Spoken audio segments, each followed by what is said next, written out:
You are listening to This is Oklahoma, hosted by Mike Hearn, telling stories of Oklahomans and those that have made it their home. What's up, guys? Welcome back to another episode of This is Oklahoma podcast. Mike Hearn here, your host, back with another episode. Excited to share this episode with you today. But before we do, I've got to thank our sponsors. First of all, the Oklahoma Hall of Fame. They've been a huge part of this podcast for the last few years. So the Oklahoma Hall of Fame have been sharing Oklahoma's story through its people since 1927. For more information on the Oklahoma Hall of Fame, go to www.oklahomahof.com. And for daily updates, go to oklahomahof on Instagram and give them a follow. Our other sponsor today is the Chickasaw Nation. Now, the Chickasaw Nation have sponsored pretty much everything in Oklahoma. They're a huge supporter of Oklahoma, and it's an honor to have their name and their brand supporting this podcast. So a huge shout out to Governor Anatoby for supporting this podcast. It really means a lot. Our third sponsor is Diffie Ford Lincoln down in El Reno. Now, this one makes me so happy because these guys are great friends of mine, play a lot of golf together. I've bought my cars from them, do most of my oil changes down there, have a cup of coffee, hang out down in El Reno. It's a good spot to go. And not only are they great friends, but they provide a great service. So for over 60 years, third generation family owned Oklahoma business down in El Reno. They're also in Bethany as well. So people in the Bethany area know the Diffies really well. But if you're looking for anything new, used, Ford, Lincoln, or whatever, I'm sure they could find anything you want. Check them out, diffieford.net, and then on Instagram at diffiefordlincoln. This episode is presented by the Choctaw Nation. The Choctaw people have a rich history and a bright future. At the Choctaw Cultural Center, you can take part in a story 14,000 years in the making. Stroll through our immersive exhibits portraying Choctaw life from the moment our ancestors emerged from the Nani Weha in Mississippian homelands to the Trail of Tears, where we lost so many loved ones, and finally to the modern-day tribe making a positive impact on local communities throughout southeastern Oklahoma. Try your hand at our social dancing and stickball and learn more about our vibrant culture through demonstrations, workshops, and classes. The kids will have a blast in our Luxie Activity Center. The Choctaw Cultural Center is more than a museum. It's a living, breathing experience. Visit choctawculturalcenter.com to plan your visit. What's up, guys? Welcome back to another episode of This is Oklahoma. Mike Hearn here, host, back with another episode down at Jimmie Austin today in Sooner Country with GM, Director of Operations, Mr. Tyler Woodward. Thanks. What's going on, Mikey? Yeah. How are you? Welcome. Dude, I'm glad we get to do this, right? Because, you know, we've been in the same circles for a very long time and fun to sit down and chat. And this is, I mean, pre-tournament week for us. Exciting times for both of us. You know, we're both kind of, obviously you're at the host club for the Compliance Solutions Championship here at Jimmie Austin, and then I'm working for an Aerosports who's going to be running the thing. So yeah, it's exciting times for Oklahoma, exciting times for golf. You know, a lot of lead up to this, as we'll dive into, but you know, it's here, and it's something that, you know, professional golf in the state of Oklahoma, professional golf in Norman, Oklahoma, is something I've been passionate about for a long time, and so for it to be here, you know, 1 week out, here we go. Yeah, and we'll dive into that as well. Like, people, I'm excited because obviously this is the first time that Oklahoma's hosted a Korn Ferry Tour event, as far as much as I know, I think. Yeah. You know, we know Oklahoma's a golf state, but I'm excited for everyone else that, you know, even the tour to show up and be like, wow, Oklahoma loves golf, you know, first year event. So we're excited. It's going to be next week, Thursday through Sunday, 22nd through the 25th of June. But before we dive into all of that stuff, tell me a little bit about you. Born in Edmond? Born in Edmond, Oklahoma City. Went to Deer Creek back whenever Deer Creek was out in the middle of nowhere. I remember driving out in 92. You know, my folks are driving us out there and we're like, where are we going? Bought a bunch of acreage out there, went there 1st through 12th grade, baseball player and a golfer, but, you know, ultimately my entire family are Sooners, so came to OU after graduating high school, and honestly, you know, grew up at a lot of great clubs in Oklahoma City, with my uncle being in the business. So I called him and I said, hey, I've made it through my pledge semester. I want to get a job. You know anybody at Jimmie Austin? And he had worked with the pro at the time. Back in the day, they were assistants together. So that starts it all in late 2004. Arrived on property as a young freshman in college. And here we are, 2023, and haven't left. Just progressed. Yeah, it's been a fun ride. So actually worked in the cart barn for about 2 months. Started teaching a lot of junior camps with the professional staff, just because of the background of growing up around a club. Got moved inside, became one of the assistants as a junior in college. Decided at that point that the golf business was going to be for me. Did what every good golf pro does: go ahead and get 2 business degrees because you don't need any degrees. But finished that in 2008. And the only short stint that I wasn't at Jimmie is whenever I moved to Port St. Lucie to get level 1 and 2 of the PGA done. And then after those about 2.5 months, came right back. Became the tournament director about a year and a half later over there, and then got promoted to be the head pro for the previous 12 years, and then coming up on 2 years as being the GM. So really just a joy to be here as an alumnus of the university, as somebody who's seen this place kind of progress, in the past almost 20 years. Man, it's feel very blessed and a pleasure to be in this role. Yeah, it's, you've seen pretty much everything, right? Which is great to have that experience.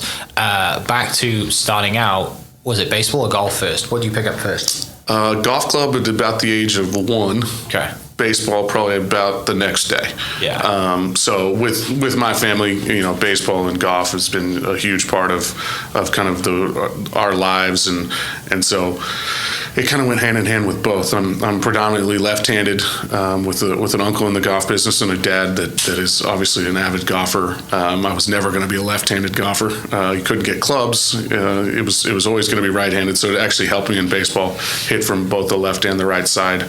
But ultimately at the end of the day, had some opportunities to play some small ball baseball in college, and it was just kind of a no-brainer. It was time to come to OU and can't ever change that. Would never change it. Yeah, it's like the path was already set, right? Because the family's already involved. You know where you're going to school. It's just part of family history and heritage to go to OU, right? Right. Was there ever a question to go anywhere else? Yeah, again, there was some small opportunities to play baseball, some JUCOs and some preferred walk-ons at some bigger schools. But I think at that point, like a lot of high school athletes, you reach that time where it's like, okay. Yeah, I'm done. Yeah, I'm done with this, and that's where golf, really, honestly, it was one of those things. It's not like I started playing golf then. I always played golf to my baseball coach's, disappointment, and it was always kind of the summertime. We'd play 100 games a summer, and every day that we weren't playing a game, we were at the golf course. So it was kind of unique in that sense that, like a lot of people's stories, is you play other sports and then all of a sudden golf becomes that thing, and it's led to so far a great 19-year career, and I look forward to the future of it. Yeah, definitely. So when you say you go to step foot on property 2004, you're in first freshman year of school. Do you think at that time, I'm going to do 4 years of school and then get in the golf business? Absolutely not. No. Last thing you wanted to do? Well, I think it was, it's a funny story. My uncle Jim Woodward, who is, Oklahoma, our section Hall of Fame, played at the other Oklahoma University, but just a great legend in his own right. I remember after 2 years of working here, and I did. I came to OU thinking I wanted to be in pharmaceutical sales or medical sales. At the time that I was going through college, there was a very few jobs that were available, and it's truly the ones that are the guys that had been, or guys and gals that had been in the industry for a long time. So I remember calling him and I'm like, "Hey, Unc, I think I want to be in the golf business." And he's like, "Can you think of anything else you'd rather do?" And I still remember him saying that to me. And, he said it with love and passion, but it was also like, be prepared to starve. But if you work hard, like I know you will, and grow those relationships, you'll be successful, and it'll be one of the greatest things you did. And he's been a mentor for me, as well as my dad, just in business in general. But yeah, it was definitely not a let's go to OU, let's get our degrees, let's get in the golf business to make $22,000 a year. So and work 70 hours a week. Yeah, exactly. Yeah. So, but here we are now on the other side of it, and to be able to be in the position to be so involved with our golf teams and with our athletic department and our football coaches. And, it truly is. It's such a unique position to be at the University of Oklahoma and to be at one of the best golf courses in the state of Oklahoma. Yeah, and I can't wait to get the players in here next week and for them to see and hear that, and even the fans too. Like, you can come down and play this place whenever you want, pretty much, other than a Tuesday, which, like, it's great. But at the same time, there's nothing better than seeing a golf course and tournament setup. Oh yeah, right? And I can't ever do. I just did an interview right before this one that they talk about how incredible the place is, and I appreciate the credit, but it goes to Cody Elwood, my superintendent, his staff. Just what an incredible job they do year in, year out. Transition zone in Oklahoma, some of the hardest weather to deal with because we have cool season grass in the sense of bent grass for our greens, and then Bermuda that won't wake up, and then whenever it does, it wakes up with a vengeance. And so we'll get to June was always the month that I wanted to do one of these events. May is a little bit dicey with some tornadoes, and we obviously host men's and women's NCAA regionals. That's something I'm passionate about as well, that we consistently host those. But June, you can control rough height. Your fairways are growing and healthy. I mean, right now we're mowing the rough 3 days a week. We're mowing the fairways 2 days a week. As we get into tournament, and we've kind of talked through it with the Korn Ferry staff, I mean, we can control every aspect. And Cody's one of the best at it in the state, and he's excited about the opportunity as well. Yeah, I'm excited it's a big time for him, right? For Cody, for everyone here. It's like, everyone in their department's going to do their thing, and it's just, it's go time, and there's been a lot of planning towards it, and it's been fun to be on that side of things, to see the operations side of things work rather than being on the player side.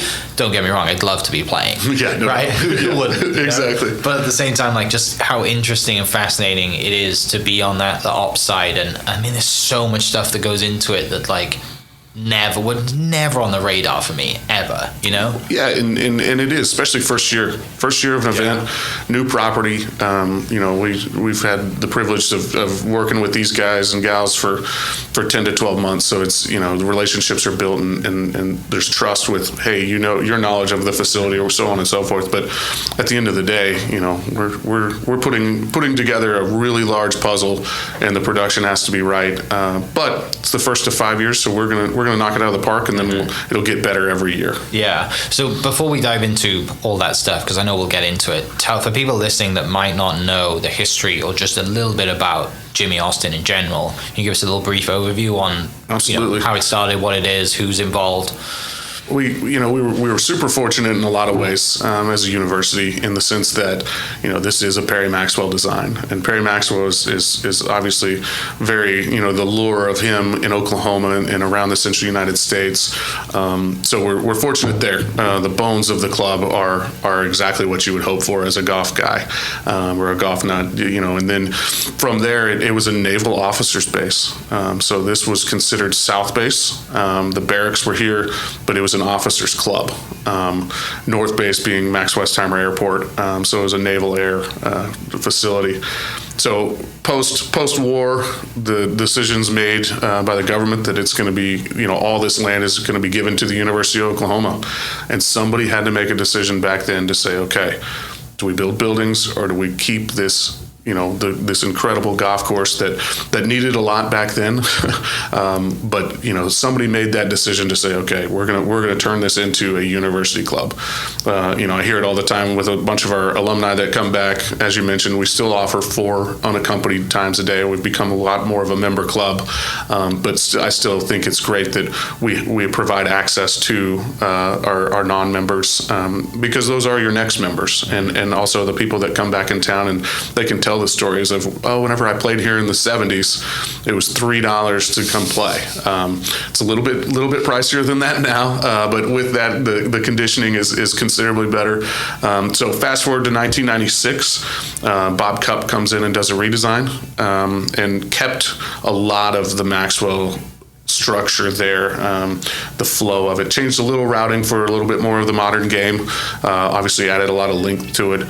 But that was the first year that irrigation came into the Jimmie Austin Golf Club in 1996. Yeah, much needed. So you talk about the guys who paid $3. They also talked about losing golf balls in cracks in the middle of the fairway because it was so dry. And so, again, 1996 was a big moment. The Austin family stepped up in a humongous way, and that's where we get our namesake from.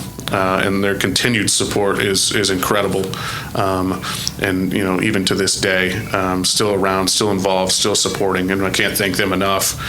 We fast forward again to 2004, and I show up, and it's an incredible property at that point, but it still needs a lot of work. A couple years later, Rodney Young, my predecessor as the GM, comes in, and he and I were able to accomplish just an immense amount of things with the support of our donors, with the support of a bunch of executives at OU, and just the university kind of got behind it and said, okay, if we're we do everything one certain way at the University of Oklahoma, so the golf program and the golf course should match that. And we dove into another renovation with bunkers, tee boxes, rerouting of some of the holes, again adding length, adding a lot of Xeon and Palisades zoysia all over the golf course. And we reopened in 2017, and it's progressed from there, but that was the last big move, changing the entry drive and the facilities. And we've got some great facility things coming, some exciting things, in the pipeline that we'll hope to announce here in the next, 6 to 12 months.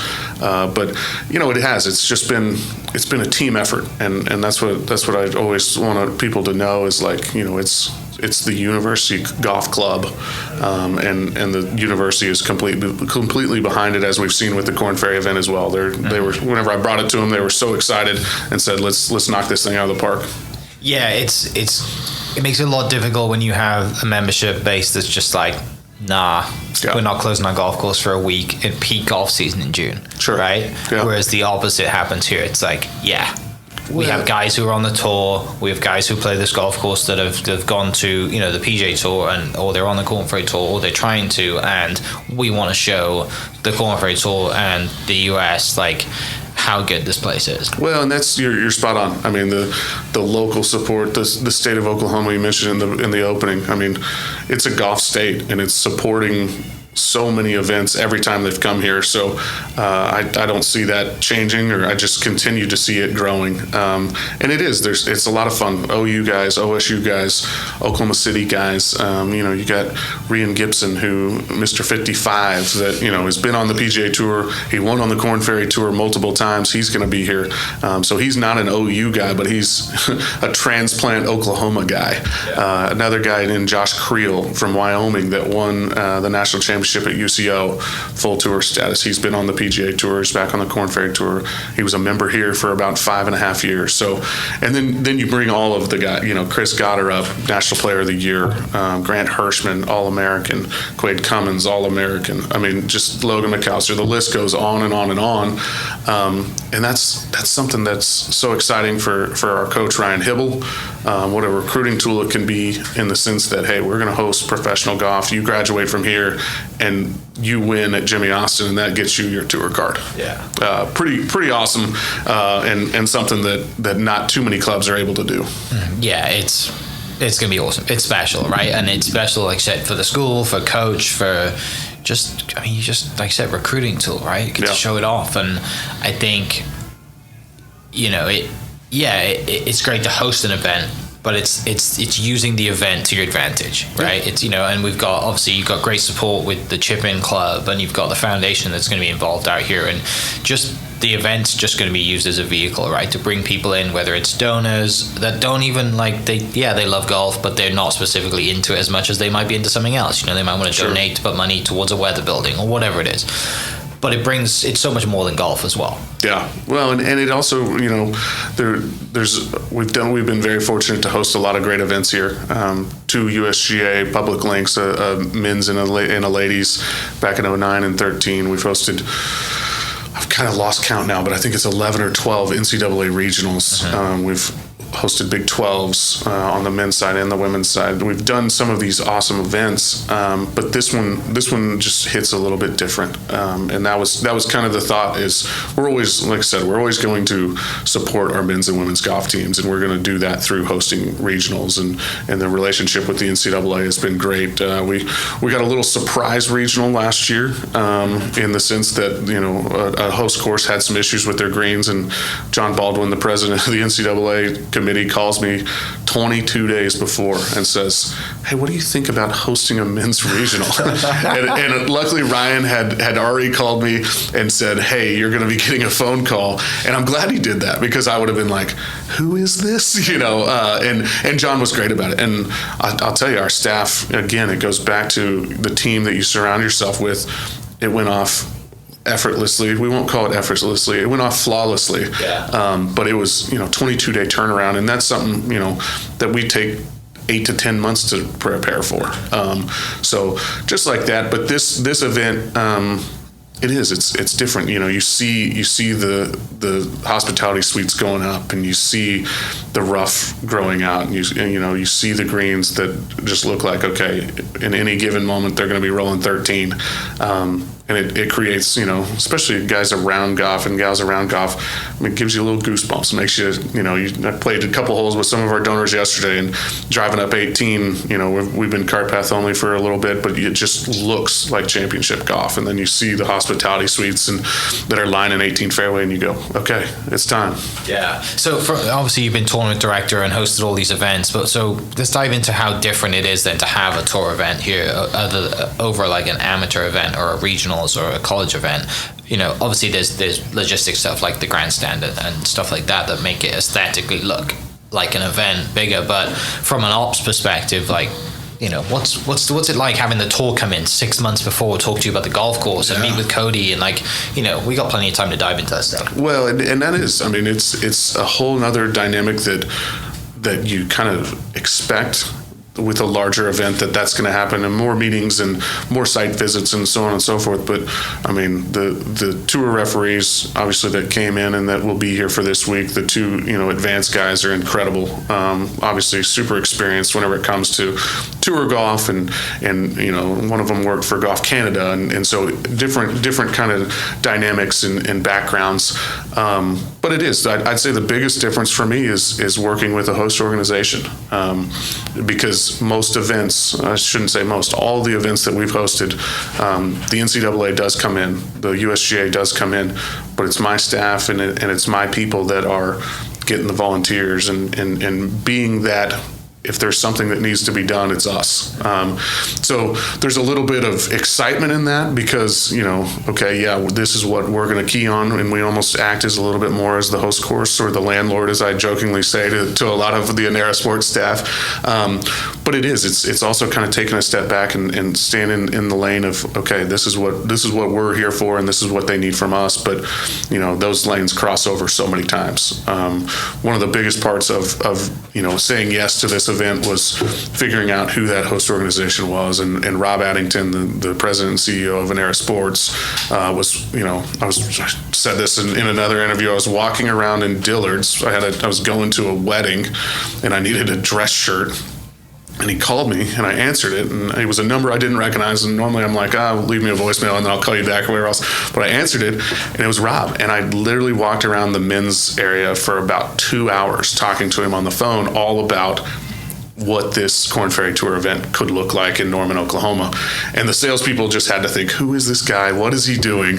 And finally, by the time I hung up, I walked over and I got a shirt in like less than 3 minutes. And it was like, okay, this could have been a lot easier. But I tell you that to say, the people that you're working with at Anera Sports are incredible. Aaron, Gasparo, the tournament director, Kathleen, the assistant, all of these folks are people that I enjoy being around, and that's what's important, because it's a lot of hours, it's a lot of early mornings, it's a lot of late nights, but there's going to be some fun, and obviously there's going to be a lot of reward in it whenever we have the champion hoisting the trophy on Sunday, and we can say, okay, look what we've been able to accomplish. look what we still have to do to clean all this up, and then look what we got to do for the next 4 years minimum. So, but it is a organizational puzzle that to me poses a new challenge, and kind of creates some excitement in my day to day. We just hosted a regional last month, so my guys are prepped and ready for early mornings and late nights. But yeah, it's a whole different ball game for sure. Yeah, those I told somebody yesterday, the ping rep. What's his name? It wasn't Kendall. It was the other guy. What's his name? He's great. Yeah, Cochran. Yes, Yeah. he's great. He was like, "Do you get to enjoy next week?" It's like, no, dude. I'm going to be here at 4:30 every morning. And I won't leave until sundown. Yeah. He goes, "Really?" I said, "Yeah." He goes, "Why have to be here so early?" I'm like, "The volunteers show up at 5. We have to be here before the volunteers." Yeah. So, needless to say, I will not be sleeping in my own bed. I'm going to be in a hotel a mile away all week next week. Yes. Which is going to be great. And it is. Like we said, you take those small, and maybe like the lack of sleep makes it feel like you're enjoying it more. Yeah. But yeah, you look back on the week and you go, okay, how did we pull that off? And glad it went the way it did. No, it's going to be awesome. I can't wait to see just the look on the members' faces, the look on guest faces, OU fans, just people in the city of Norman. I mean, Scott with the Chamber's been great, telling everyone and pushing it, and he's super excited, obviously, for the impact that the tournament's going to bring to the city, not just the university, but it's going to be a great event. I'm super excited. And for people listening, we put a link to tickets in the email, just link to tickets. Weather Ops has issued a severe weather alert. Oh, good. Yeah. It's Oklahoma. That's always fun. We Yeah. got weather alerts. But So- I'll put a link to tickets in the description. The other thing I kind of want to talk about a little bit is just a little bit more about, just how people listening might not be golfers, right? Like a lot of people who listen to this podcast, they love Oklahoma. So Sure. This is just a part of it. So talk a little bit about the golf program in general, like how golf in Oklahoma, especially at the University of Oklahoma, has been great and has been kind of a focus. Obviously, people know OU football, and recently, shout out to Coach Gasso. Absolutely, the statue GOAT. coming soon. Yeah. 7 national championships. People love softball and when basketball season, but golf is huge here.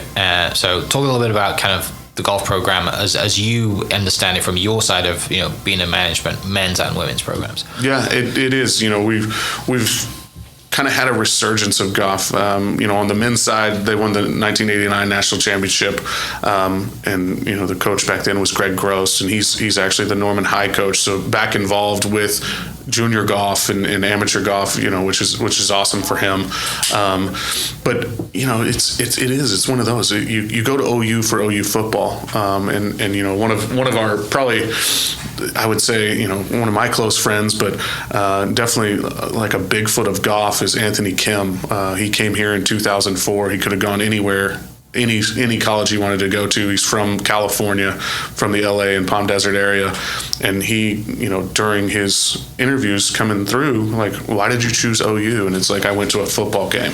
He's like, I can play golf anywhere, but I can't get that excitement. So it's OU football, it's OU softball as of the last decade and a half or more. But so we've had that momentum. We won the Big 12s in 2006, which was a big deal. Then we kind of went through a little bit of a darker area, and didn't have the success that it wasn't the OU brand that we want and what we needed. And then we get this guy from Georgia. I mean, goodness gracious, older brother, wins the Rose Bowl and is the MVP of the Rose Bowl in Nate Hibble. So we get Ryan, and he was an All-American at Georgia, just a stud. Played some professional golf, had some injuries that kind of slowed him down. But get this young guy that really is unproven. And kudos to Joe Castiglione for finding kind of that diamond in the rough, like he's so famous for doing in a lot of areas, in a lot of ways. And Ryan came in and changed the whole personality of OU golf. I jokingly tell him all the time, his dad was a football coach. Obviously, his brother was a stud at football. Ryan coaches golf like football.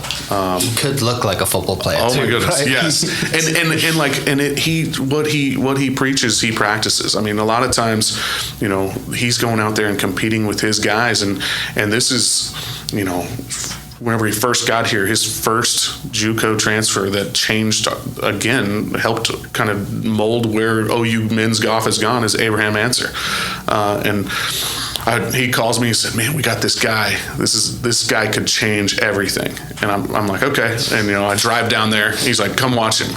Drive down there, pull up, and we're down on the south end of the range. And I'm like, "All right, where's he at?" And he's like, I'm like, "What?" This kid who's 5 feet tall. Yeah, he's, looks like he's about 15. He's like 5'4", 5'5". But then he swung the club, and the sound was different. Little did I know he was the Jack Nicklaus JUCO Player of the Year. He's transferring to OU and really did kind of jumpstart the men's golf program. On the ladies' side, Veronique Druin Luttrell comes from again this great golfing past of playing and being involved in golf. Has some great recruiting. Jodge Avenel wins the individual national championship for our women's program. So it's kind of, we got that injection of like adrenaline, like, okay, now what do we do next? And it instantly went to facilities. And their support through Todd Hamilton and some of the other past players was humongous to get the Charlie Coe Center at that time in a really great spot. But since then, the name Ransom means a lot around here. But you drive in on Ransom Drive, you drive past the Ransom Family Short Course. J.A. Ransom, the most unassuming guy I've ever met, one of the best just golf people to be around. Steps up and buys into what they're building, and has continued his support. We've got a big renovation and facilities coming, early or late this year, early next year, that again takes us, is a compliment to that Ransom Short Course, is a compliment to the renovation of the whole Charlie Coe, to what is now expected whenever you're recruiting these next generation of champions, with indoor facilities and simulators and the whole thing. And so we've ridden that wave of momentum and taken it to the top, and comes back with a 2017 national championship with the men, sadly a runner-up to Pepperdine a couple years later, but we're in that conversation for not only just the transfer portal. You go Jonathan Brightwell, All-American first team. Next year, Chris Goddard, All-American first team, National Player of the Year. And that's the thing. It's the challenge with recruiting kids to Oklahoma now is that you are going to, as a freshman, be battling for that 6 or 7 spot. And we'll have some. We'll have the Drew Goodmans that have played every event since he stepped on campus as a true freshman. Which is amazing. And something that constantly, but that's also one of those things too, that as a recruiter, Ryan is really great about knowing, like, buy into the process. We're going to be competing for national championships every single year, and that's the most important thing. We're going to be hoisting trophies across the country everywhere we go. We're going to be getting everybody's best because they want to beat Oklahoma, and that's that it gets me excited. Jonathan Moore was just hired as our associate head coach, and what a talented golfer in his own right. He also played at the other school, so we've got a little. Coached at the other school. Coached, was the strength and conditioning coach. Yeah. So a little crossover there, but that just goes to show if you create an atmosphere and an environment to win championships, it doesn't matter what your past or your history or where you went to school or whatever else. People want to be involved, and that's something that I can't speak highly enough of both of our coaches. And that's what's awesome about my job as well. Not only do I get to run this operation, I get to be involved with them and work with the players and work with all of them to be their best. Yeah. And we'll get to the perks in a little bit of being in your role, but when I saw the J Moore hire, I mean, Jonathan's been on the podcast and his story is incredible. For people listening, if you haven't heard that podcast, I would just search Jonathan Moore and listen to Coach McGraw's podcast with him too, because that's another fantastic storyteller, and that was his coach at the time. Sure. But J Moore, he hit the winning point in the Walker Cup. Yeah. He would have been an incredible golfer had he not had injury, and then obviously a passion for strength and fitness kind of got taken under the wing and has been working, at the other school for a long time, but this was his breakthrough, right? Yeah. To be an assistant here is huge, and it's I'm excited to see what he will do here as well.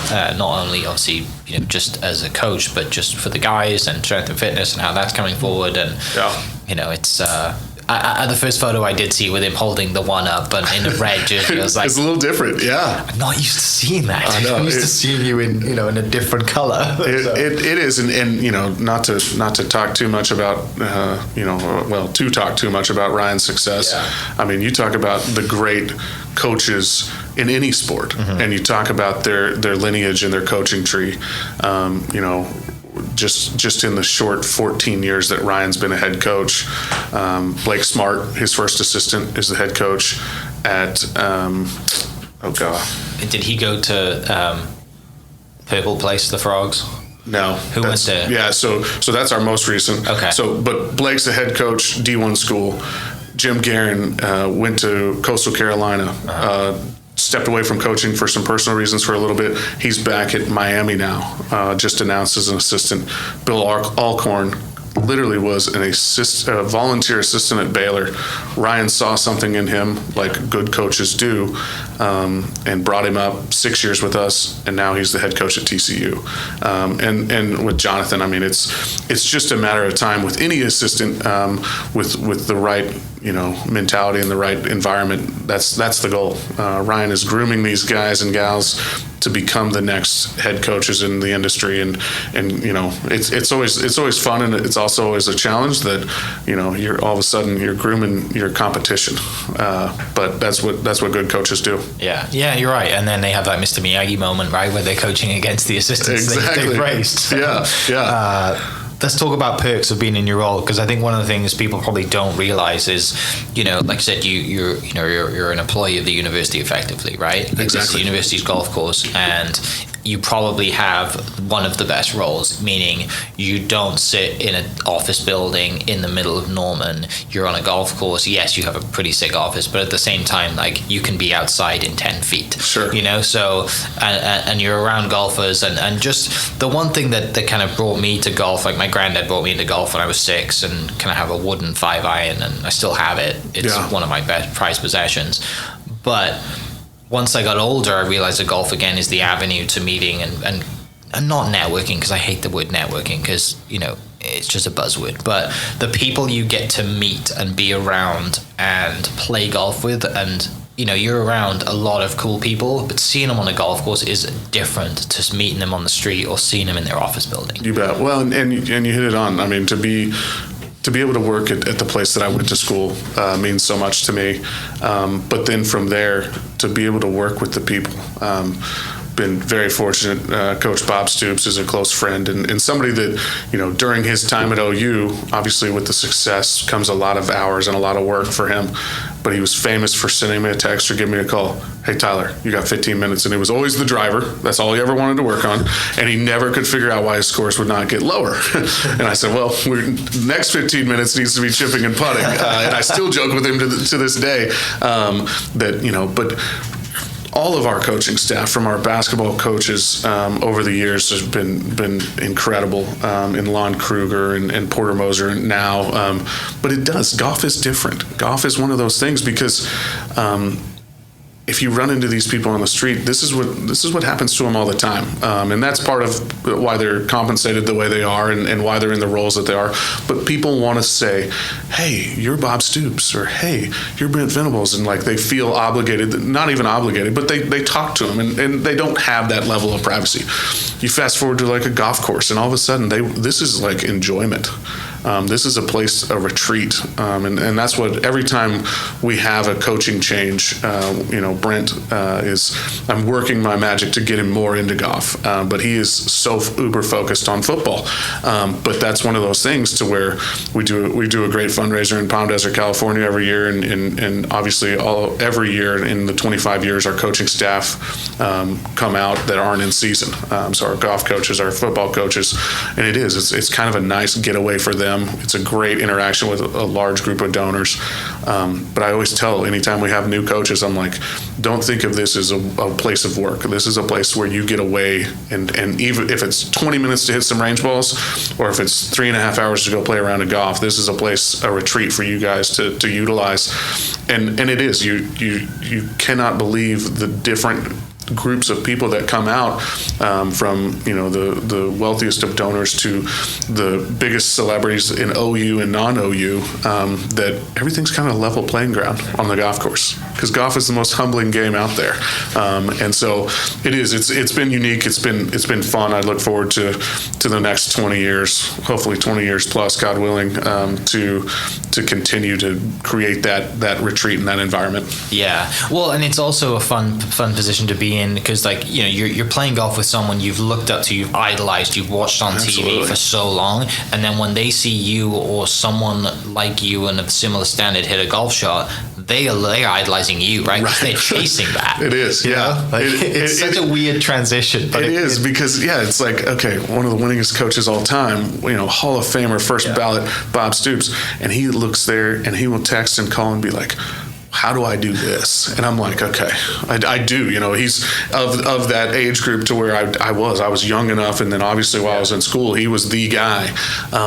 And it is. It's that little bit of that aha moment of like, okay, and again, the PGA of America means so much to me. I've got my membership in 2012, and it is. It's a small group, a small fraternity of people that have made the commitment to be the professionals in our industry, and that is what sets us apart in that sense.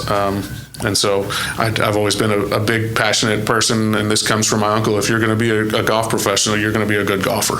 Yeah. There's certain times like Advance Week and leading up to large events that I'm not playing as much. But even yesterday, I made it a point to go out with a couple of our big donors to go play 6 holes, and it was easy to say no. I got too much stuff going on. But golf is the reason why I'm in this position, and golf is the reason why I chose this role. So I'm going to use that clip to show Aaron and yes, Bob exactly. and everybody at the Enera team when I want to play golf. Right. Yes. It's prospecting for future events, I promise. Exactly. No, you're right though. It's such a great vehicle and such a great sport. It can be extremely frustrating at times, and you mentioned the word humble. I think it's the perfect word for it, because I was explaining to someone this morning, they're like, they sent me a video of how expensive golf is, and I said, thankfully I don't have to pay that much. Right. But they were like, hey, I'm thinking of getting into golf, and my response was, you will hit 99 shots that make you want to snap clubs and get extremely frustrated, but that one shot that you flush down the middle brings you back.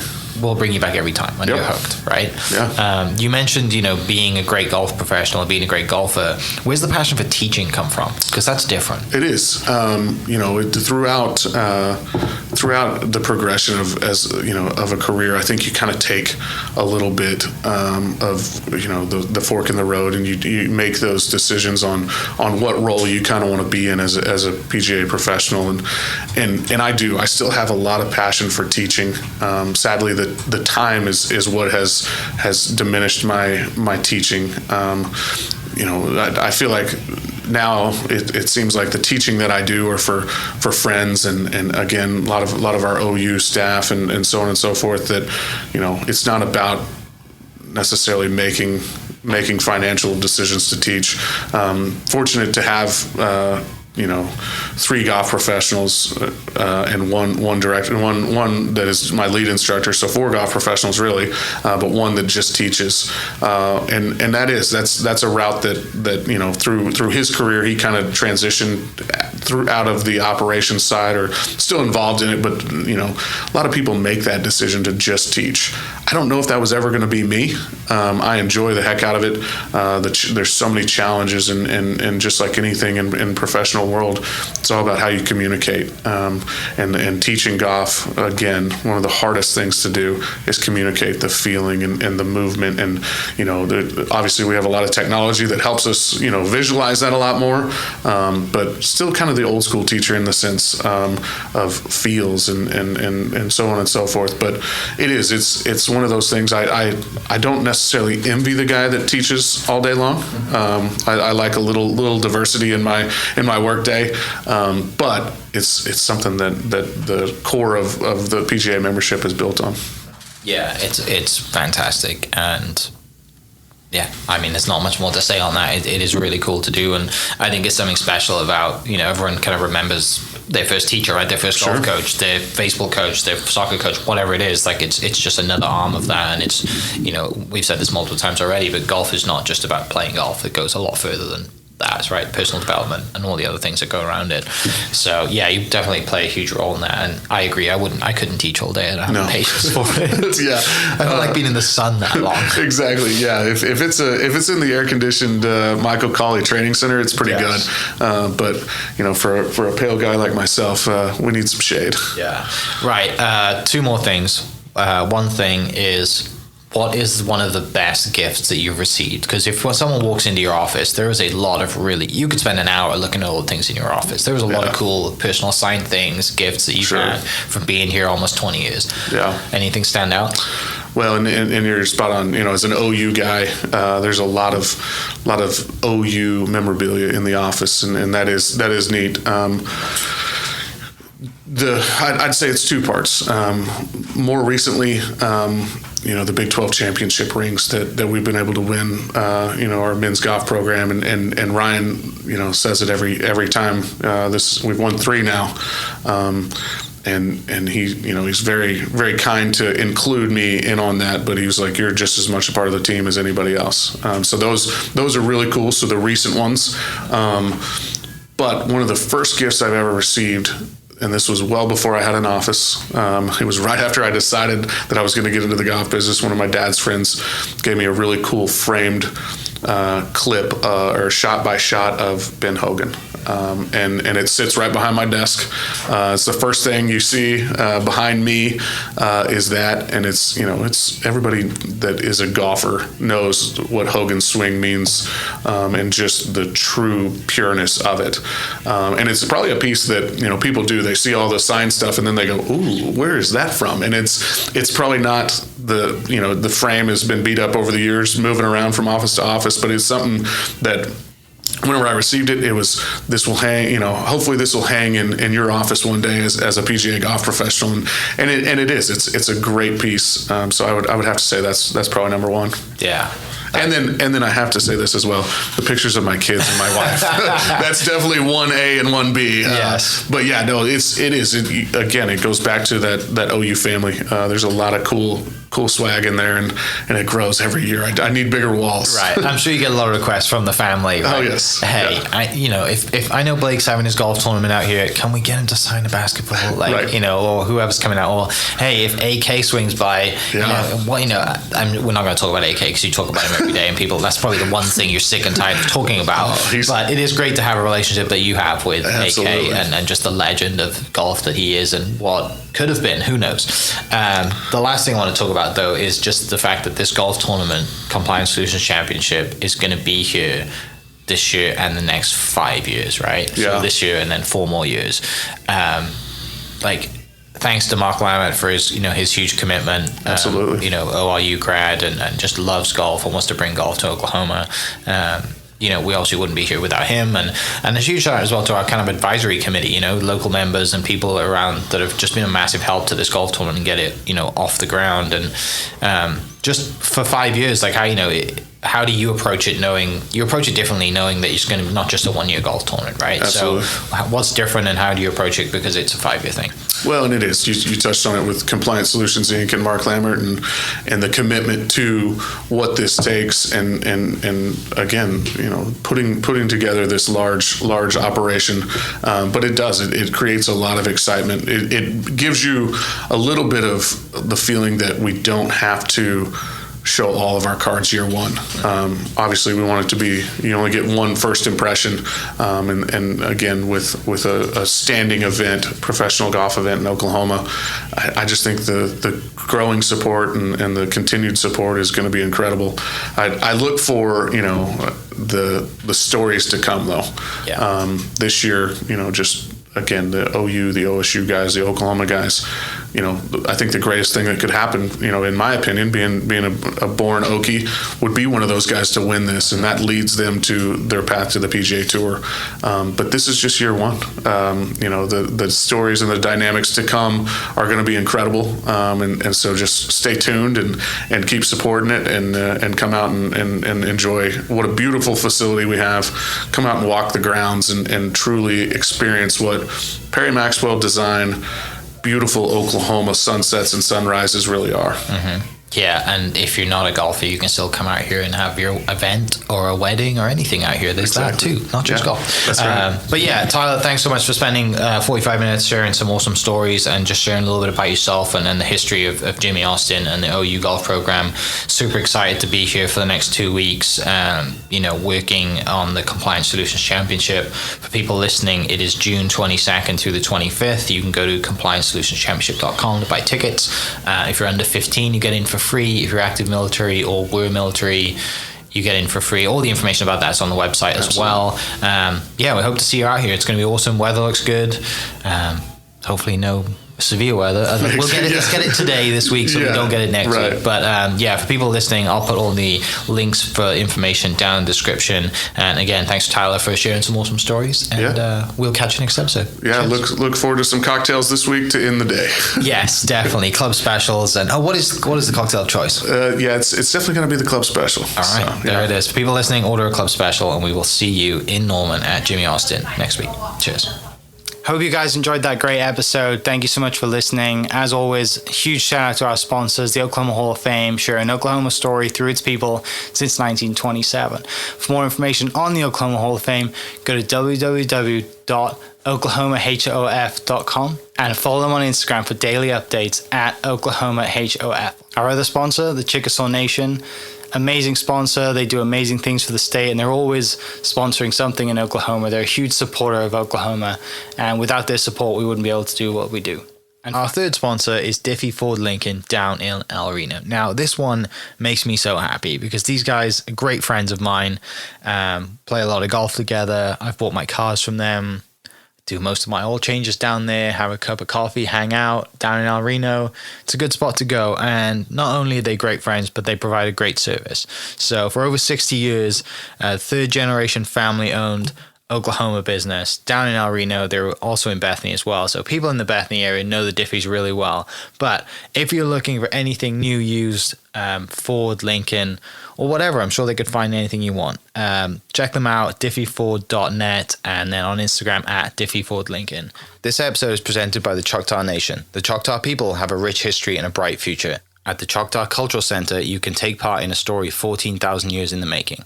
Stroll through our immersive exhibits portraying Choctaw life from the moment our ancestors emerged from the Nani Weha in Mississippian homelands to the Trail of Tears, where we lost so many loved ones, and finally to the modern-day tribe making a positive impact on local communities throughout southeastern Oklahoma. Try your hand at our social dancing and stickball and learn more about our vibrant culture through demonstrations, workshops, and classes. The kids will have a blast in our Luxie Activity Center. The Choctaw Cultural Center is more than a museum. It's a living, breathing experience. Visit choctawculturalcenter.com to plan your visit. Thank you for listening. We are inspired by those around us and hope that you are too. Make sure you subscribe to this podcast on your favorite podcast platform and leave us a review so we can keep telling your stories. For more great Oklahoma content, follow This Is Oklahoma on Facebook and Instagram.